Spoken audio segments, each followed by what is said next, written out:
Hello, our dear esteemed English-speaking auditory. My name is Vasyl Pekhnio. I'm a Ukrainian journalist.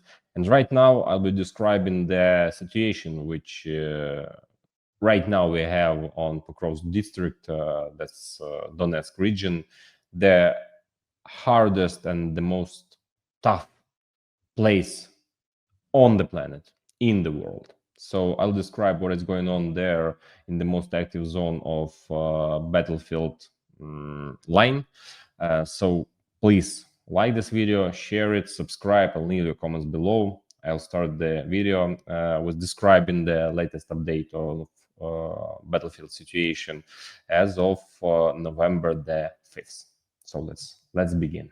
Let's jump right in and start our discussion from Pokrovsk. And Pokrovsk, in fact, will be the main focus today because this is where the main battles continue.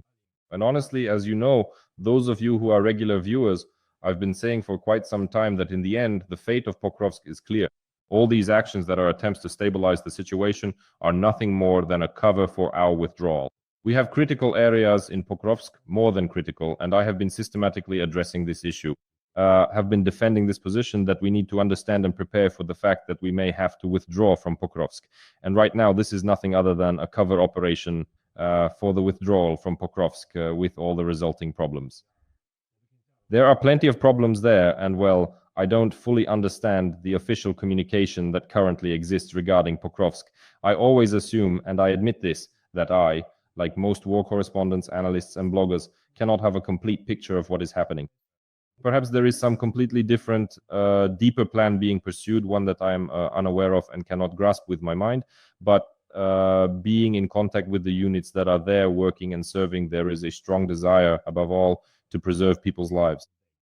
And that's what today's review is about as well, among other things.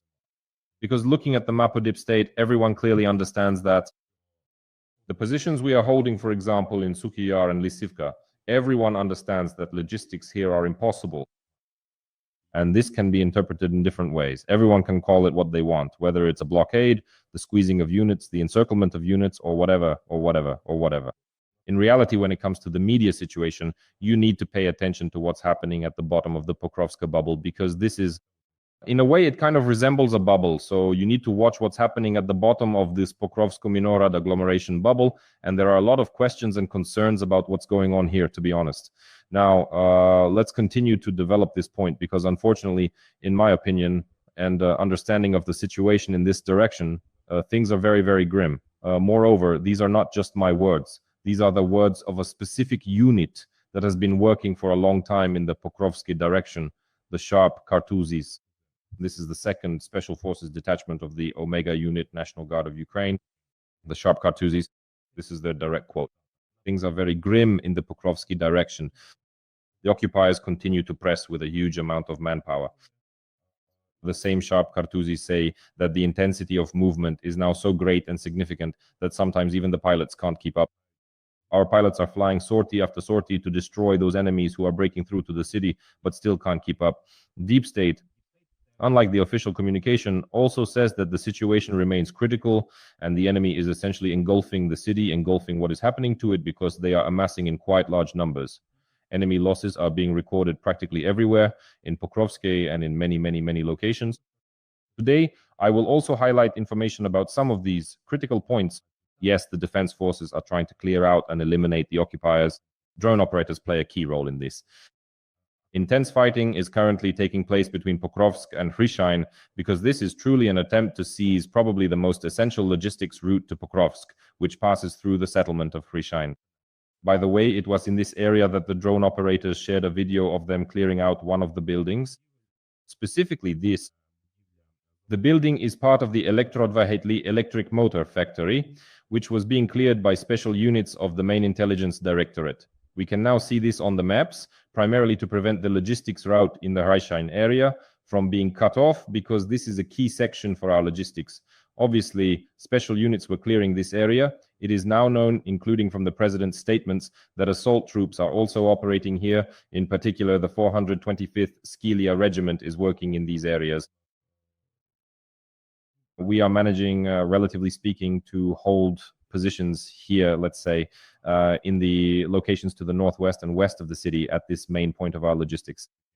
But there are critical points in other areas of Pokrovsk, in particular to the north of the city, at the junction between Pokrovsk and Myrnohrad. Unfortunately, problems are starting to appear there. There are alarming videos, unlike those successful clearing operations from the main intelligence directorate. But let's be honest, here, just using special units of the main intelligence directorate, the military law enforcement service, or assault regiments won't fix the situation, considering how many enemies are there and how they are really engaging in what deep state called the absorption of the city. So the first critical point is this. And the second critical point is already at the exit from the city of Pokrovsk. In these areas, first of all, it's important to note this sector of apartment buildings. In fact, holding this sector will be critically important. And unfortunately, my colleague, the war correspondent Yulia Kirienko, published a video showing that at this point, at the intersection, already at the exit from Pokrovsk towards Rivne and Myrnohrad, there is a road. It was here that an incident was recorded when Russian infantrymen, in rather comfortable conditions for themselves, you could even put it that way, they are not worried about anything coming their way. Here is the video from Yulia Kirienko, the war correspondent for 1+1 TSN. This group of several Russian soldiers, as you can see, 4 soldiers, are simply making contact with our, if I'm not mistaken, this is a UAV operator. Here you can see him in the frame. Our drone operator is coming out with his hands raised. The video cuts off at this point, and the fate of the soldier is unknown. Although we all understand that in such situations, things usually end tragically. And it is in this state that the Russians are moving around the northern outskirts of Pokrovsk. This is precisely what raises huge concerns about the control of this situation. Because this sector and control over this sector, it is entirely fair to consider that it is, well, extremely important for holding not only Myrnohrad, but also Pokrovsk in general, the northern agglomeration, the northern developments of Pokrovsk. Here is such a map. The Western observers are also working with it, verifying both the routes and their understanding of the situation, of how everything is unfolding there. You can see that this sector, this area, is highlighted in orange, which in its own way truly will be, in many ways, be decisive in the course of the battle for the entire Pokrovsk and Myrnohrad agglomeration. Russian control over this section will force our troops to enter or exit the area only through a narrow passage in the forest belts, which are marked by this blue line, and on this blue line you can see the intersection highlighted in purple. There is a photo of this intersection. This is what the photo of this intersection looks like. Entire columns of Ukrainian equipment, unfortunately, were recorded there, and in early October, more than a dozen losses of Ukrainian vehicles were still being reported. And in particular, this situation, this was at the beginning of October, that is a month ago, this situation actually highlights the real problem and the real reason why Ukraine is losing Pokrovsk. And now I would like to talk about these reasons. This didn't happen yesterday or the day before or even a week ago when it started being discussed very actively in the media space. In fact, it happened roughly around April or May. Why? That's when the beginning of the loss of Pokrovsk started. Because back then, after the successful Russian operation at Sudzha in the Kursk region, the Rubicon unit, do you remember that Russian Special Forces unit? They essentially took control of this only road, the logistics route from Kotin to... They struck it from Sudzha, including with drones connected via fiber optics. That logistics route was knocked out. There were also truly apocalyptic scenes here, showing how many of our vehicles had been destroyed. And that's exactly why our troops were forced to withdraw from Sudzha in a rather urgent manner due to the Rubicon forces cutting off our logistics. Later, the Rubicon forces moved towards Pokrovsky. This became the #1 target, the most important section of the front. Where the largest number of combat clashes have taken place since the beginning of this year, Pokrovsk has consistently been #1 in the General Staff's reports. Accordingly, once they got here, the Russian Rubicon units specifically targeted our logistics. In other words, thanks to them, to put it bluntly, our logistics simply became dead. And everyone understands this. That is, when special forces are deployed by helicopters, those helicopters don't just come for no reason. They come because it's impossible to get there by land. Essentially, we have absolutely no logistics there at all. And all of this, as I said, kept getting worse gradually since April. We couldn't find answers to these Rubicon units and their attacks on our logistics. And now, in the end, we're reaping the consequences. Yesterday, I called Yulia Kirienko, whom I mentioned again in the video. I spoke with her yesterday and asked when was the last time, as a Ukrainian war correspondent, she went to Pokrovsk. That was in May. And even then, the trip to Pokrovsk took 3 hours because they constantly had to hide from enemy FPV drones, which prevented our soldiers, prevented the group from being able to leave because they said there was a danger from enemy drones. The last Ukrainian correspondent who was actually in Pokrovsk was there in July. And even then, the correspondent entered on foot in July. So you understand how critical the situation was starting from July in terms of logistics. This was talked about a lot, though maybe it wasn't so actively highlighted in the media space because that was necessary after all, even in negotiations with the Americans. But the situation didn't get worse in just one day. It kept getting worse exponentially over half a year. It got worse and worse and worse. Precisely thanks to, so to speak, this very Rubicon unit, which is objectively one of the most combat-capable structures within the occupiers' forces.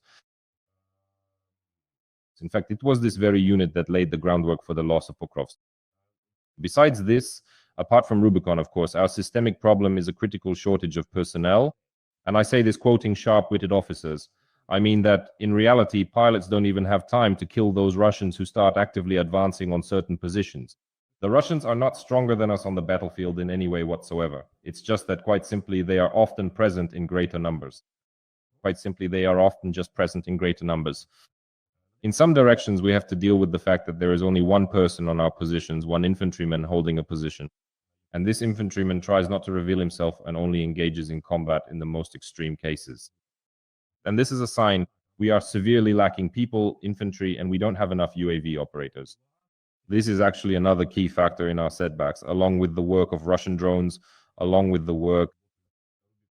But at least there's some consolation in the fact that yesterday, special forces from the GUR struck Rubicon, their base, and according to open source intelligence, this happened in Avdiivka, in a half-ruined building. They set up their Rubicon base right there, and it got hit. By the way, it was hit by our Ukrainian middle strike, an FP2 drone, which is now being actively used by various special services, including the SBU and the GUR. These drones are now gradually becoming the main ones, so to speak, in the middle strike drone sector, those that can strike targets at a distance of 100 to 150 kilometers along the so-called front line, carrying, if I'm not mistaken, up to 10 to 15 kilograms of explosives. It was precisely one of these Rubicon buildings in Avdiivka that was hit by a Pi-2 drone. As reported by the GUR, casualties were recorded as a result of the attack. Well, at least according to that intelligence, Russian officers and drone operators from this advanced Russian center, the Center for Advanced Unmanned Technologies called Rubicon, were killed. This center also includes the Rubicon unit itself, which is extremely dangerous and has been and still is very active in the Pokrovsk direction, creating exactly what it has created up to now. Yes, the strike on this base might make things a bit easier for us, but it's important to understand that the situation around Pokrovsk is very, very critical. And in this regard, to put it mildly, the official communication that's happening is not entirely clear. I'll say a few more words about other directions. Kherson region, there are some interesting developments here, though it's not so much about Kherson itself as it is generally closer to Zaporizhzhia. Yes, it would probably be more accurate to say it's closer to Zaporizhzhia, because right here, in the former districts, let's say, of the Kakhovka Reservoir, which was created to support the Zaporizhzhia nuclear power plant, yesterday the special unit of the main intelligence directorate, Bratstvo, well, it's not certain that it happened yesterday, but the fact is that the video was published yesterday. Bratstvo raised the Ukrainian flag. All right, let me play this video. Here they are, as they say, raising it at the bottom. Every voice matters. Join our community, support independent journalism and help us bring you the truth from Ukraine. Become a member of Ukraine Today. Join us now. Of the Kakhovka Reservoir on Veliki Kuchuhury Island, the Ukrainian flag.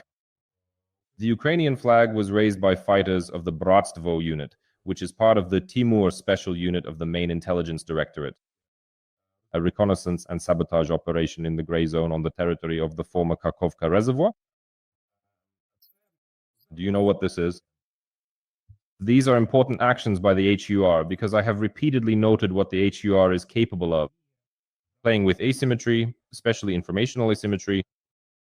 They are very good at playing this game. They've learned it well and ultimately have overtaken the Russians in showing asymmetric actions, especially when there are negative informational influences, for example, regarding Kakhovka.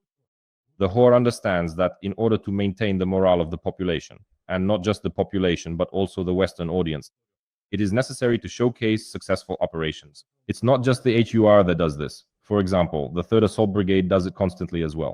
They have a certain video archive that they use to highlight and showcase their successful operations, even if those videos aren't brand new or from just yesterday. This is the right thing to do. It simply gives a bit more understanding that we are in control of the situation in many directions, except for those where the Russians are concentrating an enormous number of their troops. And in fact, to some extent, this is already an achievement because they are not putting pressure along the entire front right now. There is absolutely no pressure from the enemy across the whole front line. It is concentrated in specific locations where, as we have also heard from the president, up to 170,000 Russian servicemen have been amassed. And for example, in Zaporizhia and Kherson regions, our troops have better control of the situation. They raise flags, stop enemy advances, including, for instance, at Malutokmachka, which I will finish discussing because on the Deep State map, Deep State itself gave such an update yesterday that there appeared such a gray strip.